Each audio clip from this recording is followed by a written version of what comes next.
Senior technician ভাইদের কাছে আমার একটা প্রশ্ন। দেখুন, এই মোবাইলটা আমার কাছে আসছিল ডিসপ্লে রিপেয়ার করতে, তো ডিসপ্লে চেঞ্জ করে দিছি। যাই হোক, মূল প্রশ্নই আসি। মূল প্রশ্ন হচ্ছে মোবাইলটা হলো ভিভো Y11। পেছনে স্টিকারে দেখতে পেলেন, আর স্টিকারের ওপর লেখা আছে এটার স্টোরেজ হচ্ছে 256, র্যাম হচ্ছে 8 জিবি। তো আমার জানা মতে Y11 কখনোই 8 জিবি র্যাম আর 256 জিবি স্টোরেজ হওয়া সম্ভব নয় বা নাই। তো আপনাদেরকে আমি এই যে অ্যাবাউট ফোনে গিয়ে দেখাচ্ছি, দেখুন ভিভো Y11, আর এই র্যামটা দেখুন, র্যাম 8 জিবিই দেখাচ্ছে।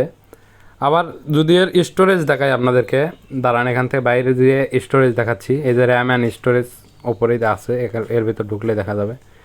দেখুন, র্যাম 8 জিবি দেখাচ্ছে আর স্টোরেজ 256 দেখাচ্ছে। ভিডিওটা খুব একটা ক্লিয়ার দেখা যাচ্ছে না, একটু কাছে থেকে দেখায়। 8 জিবি এবং 256 জিবি, এটা কিভাবে সম্ভব? আচ্ছা, এখানে 256 ঠিক আছে, কিন্তু আমি যখন ফাইল ম্যানেজারে যাই, ফাইল ম্যানেজারে যাওয়ার পরে এটা আবার 64 জিবি দেখায়। তো এই মোবাইলগুলো কি আসলে কপি কোলন মোবাইল না কি বুঝতে পারতেছি না, কিন্তু Y11 ডিসপ্লে দিয়ে কিন্তু কাজটা হয়ে গেল। এই যে দেখুন, এই ক্লিন আপের ভেতরে গেলেও এখানে দেখাচ্ছে 64 জিবি স্টোরেজ অ্যাভেলেবল আছে, 31 জিবির মতন। এখানে দেখাচ্ছে 64 জিবি, আবার এক জায়গায় দেখায় 256। ব্যাপারটা কি?